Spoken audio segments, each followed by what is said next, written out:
Bismillahirrahmanirrahim. Assalamualaikum warahmatullahi wabarakatuh. Berjumpa lagi dengan saya Iwan Alinuddin, Wakasek Kurikulum SMK Negeri Sitalaga.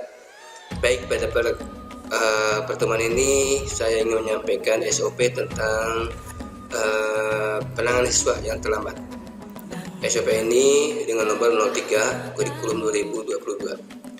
Tanggal pembuatan 13 Oktober 2022. Revisi pertama dibuat oleh Wakasek Kurikulum dengan personal struktur kontrol yaitu Pak Jojo SN, ditetapkan oleh Kepala Sekolah SMK Sitalaga dengan nama Kepala Sekolah Udin Wahyudin SP MSI.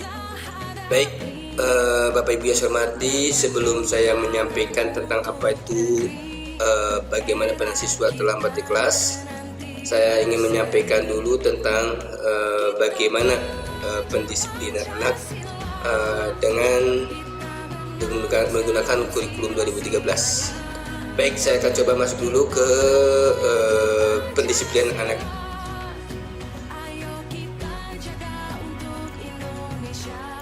Baik, Bapak Ibu yang saya hormati, pada kesempatan ini saya ingin menyampaikan dulu tentang apa restitusi yang ada dalam kurikulum Merdeka Belajar. Baik, yang pertama, restitusi apa sih?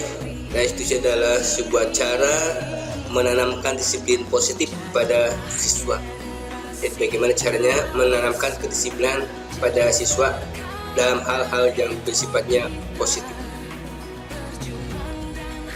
Kenapa ada semacam hal ini? Ini terjadi karena menurut Ki Hajar Dewantara, tujuan pendidikan adalah penguasaan diri. Sebab disinilah pendidikan memanusiakan manusia, humanis. Penguasaan diri merupakan langkah yang tuju untuk tercapainya pendidikan yang memanusiakan manusia. Nah, ini menurut Ki Hajar Dewantara. Selain itu, pendidikan menurut Ki Hajar Dewantara bertujuan untuk menuntun segala kodrat yang ada pada anak agar mereka mencapai keselamatan dan kebahagiaan yang setinggi-tingginya, baik sebagai manusia maupun sebagai anggota masyarakat. Di sini Ki Hajar Dewantara menegaskan bahwa dalam pendidikan hendaknya sesuai dengan kodrat alam dan kodrat zaman, sehingga pendidikan tidak bersifat statis melainkan dinamis. Dari rangkaian di atas tadi bahwa menekankan bahwa pendidikan berusaha semaksimal mungkin agar manusia menemukan jati dirinya sendiri. Salah satu bentuk usaha yang dilakukan oleh sekolah untuk mencetak generasi handal adalah dengan melakukan pembiasaan positif atau yang kita kenal dengan disiplin positif. Disiplin positif dilakukan dalam rangka menciptakan lingkungan positif yang ada di lingkungan di sekolah.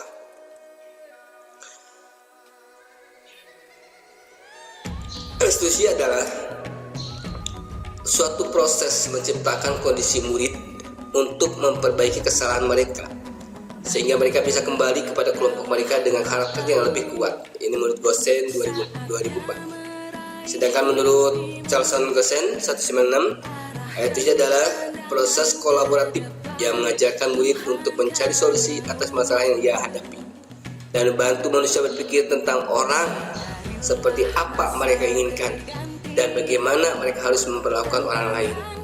Nah, ini menurut Charlson Gosen 1996.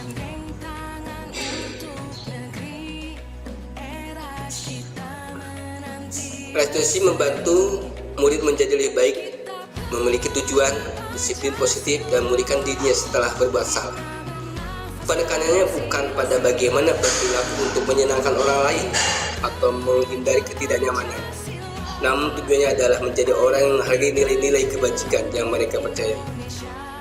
Jadi, dalam restitusi di sini lebih menekankan munculnya motivasi dalam diri siswa, tidak karena adanya hadiah, karena tidak adanya tekanan atau yang lainnya. Itu muncul karena muncul dari jati diri mereka sendiri. Ketika murid melakukan sebuah kesalahan, sebaiknya guru tidak langsung memberikan sanksi atau hukuman kepada murid, tapi guru menanggapinya dengan cara yang memungkinkan murid untuk membuat evaluasi internal tentang apa yang dapat mereka lakukan. Setelah murid diberikan tanggung jawab yang berasal dari dorongan internal murid untuk memperbaiki kesalahannya, dan mendapatkan kembali harga dirinya.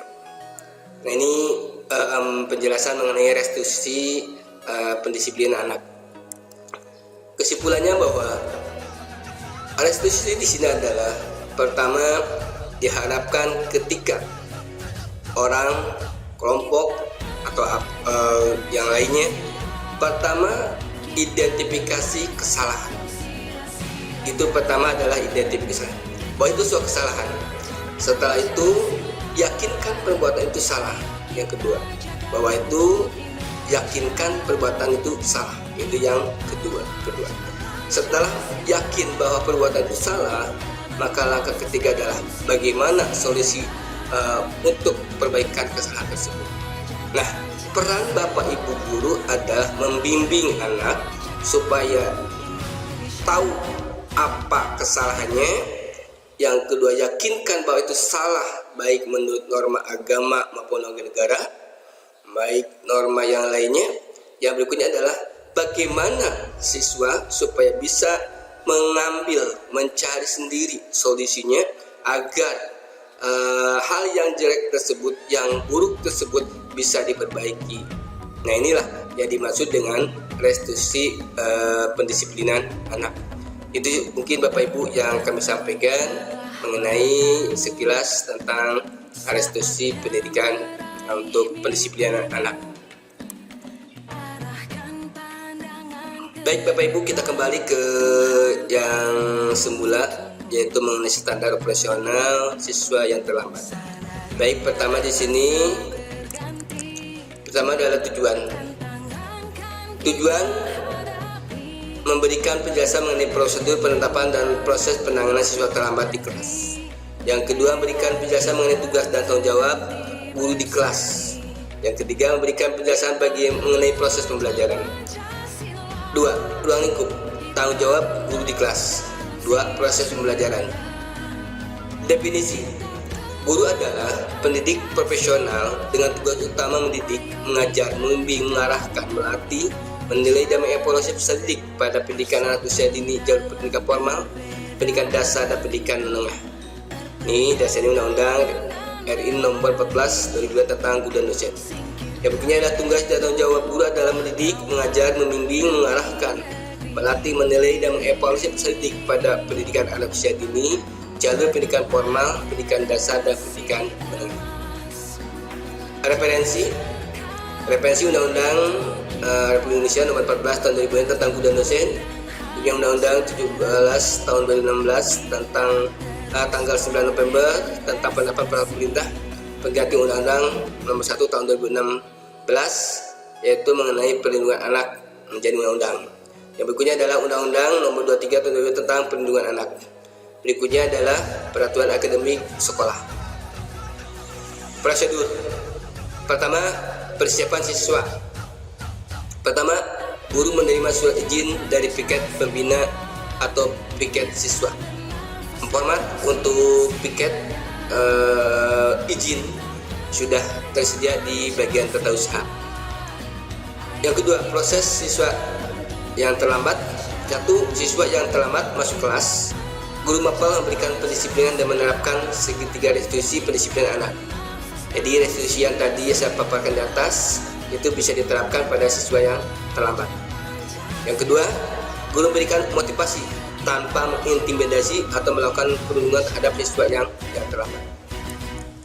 Penutup, guru mencatat nama siswa tersebut dengan format, nomor, hari tanggal, nama siswa, pendisiplinan, keterangan.